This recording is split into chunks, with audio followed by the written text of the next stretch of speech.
Hey mamas, welcome to the Balanced Working Mama podcast. I'm Dr. Amber here, and I have a very quick mini episode for you. And today I want to talk about these 5 myths that are very prevalent when it comes to what it means for moms to put their wellness first. So, in this episode, we're going to talk about the myths, and then I'm going to give you the alternative to the myth. Are you ready? Let's go. Number one, when moms put themselves first, we assume that it means that they are selfish, right? We hear that all the time. Oh, I'm afraid to do this thing for myself. I'm afraid to actually think about myself first because people will think I'm selfish. And this is a myth because the alternative to that is putting yourself first is actually required in order to actually fulfill the big old role of being a mom.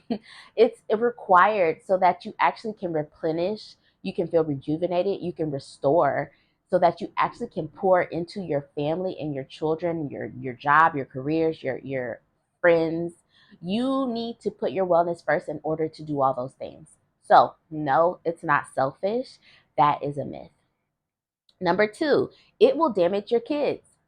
Y'all, we hear this all the time. And if we don't hear it in this exact wording, we hear things like, oh, well, who's going to take care of your kids if you put yourself first? Or does that mean you're neglecting your kids? Are you ignoring your kids?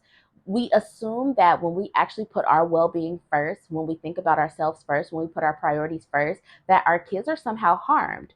That is a myth because actually what happens is when we put ourselves first, our kids benefit because they actually get a much more healthier, grounded, energized, present, well-rounded version of us. So actually they benefit far more from us from when we put ourselves first, right?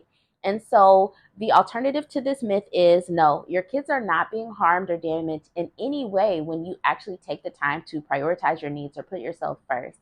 And instead, your kids are benefiting because they're getting a much better version of you because you're rested, because you're fed, you're nourished mentally, spiritually, emotionally.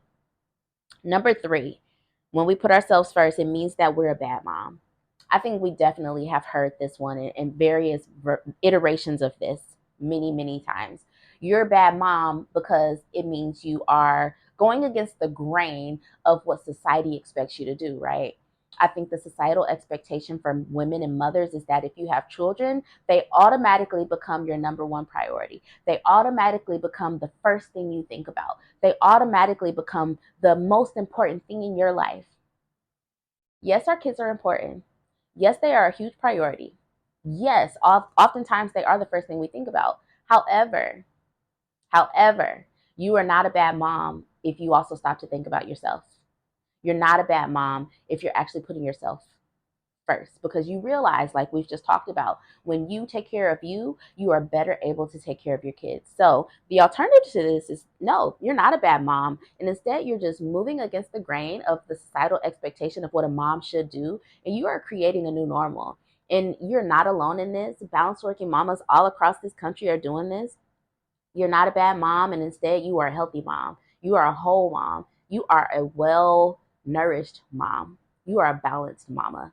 And that's what we want. Number four, ooh, putting your wellness first will ruin your marriage. So I have two parts to this, right? Because as soon as I said that, there was this scenario in my head that led to this reality that for some of you, when you put your well-being first in your marriage, it does lead to a breakdown in the end of your marriage, right? Like we are going to have a mom on this podcast season talk about that experience. However, in and of itself, putting your well being first will not ruin your marriage.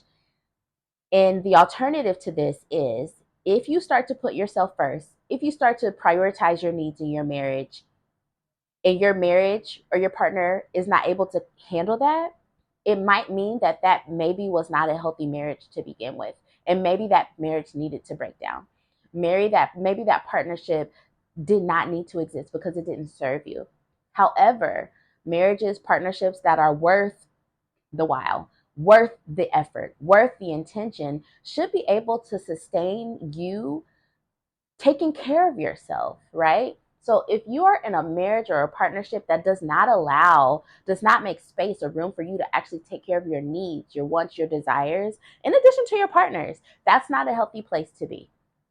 And so, no, that in and of itself won't ruin your marriage. However, if it is ruined, if your marriage is ruined by you putting yourself first, it just means that that was not a healthy marriage to begin with.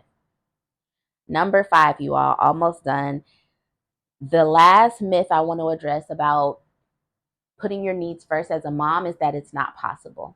And I want to talk about this because what I want to do with Balanced Working Mama and this idea of balance in motherhood is to show us and teach us that it is actually possible to put your needs first as a mom, because now we know it doesn't mean that you're a bad mom. It doesn't mean that you are selfish. It will not harm your kids, and it only enhances you, your role, your responsibilities as a mother, and it really just helps to cultivate you and your identity in your experience on this earth as a woman and as a human.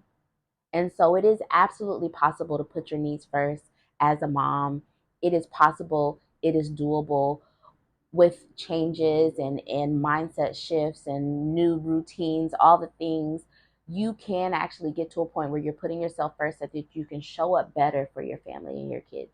And I'm excited to help you with all that. So I hope that this was helpful today, y'all. If you have questions or comments about how to actually begin this, I highly encourage you go back to some of the old episodes. We have almost 100 episodes of the Balanced Working Mama podcast, and each one has something in it, a nugget, a strategy, a tip, a mindset shift about how to actually begin putting your needs first, putting your desires first, having balance in motherhood. Go back, look through the archive, see what might stick out for you, but then also feel free to reach out to me. Let me know what you want to hear that will help you on your journey. Reach out to me on Instagram, email. You can shoot me some messages. Let me know, talk to me, and I will help to meet your needs. All right, Mama, I hope that this was a helpful episode. Share it with someone that you love, and I'll talk to you soon.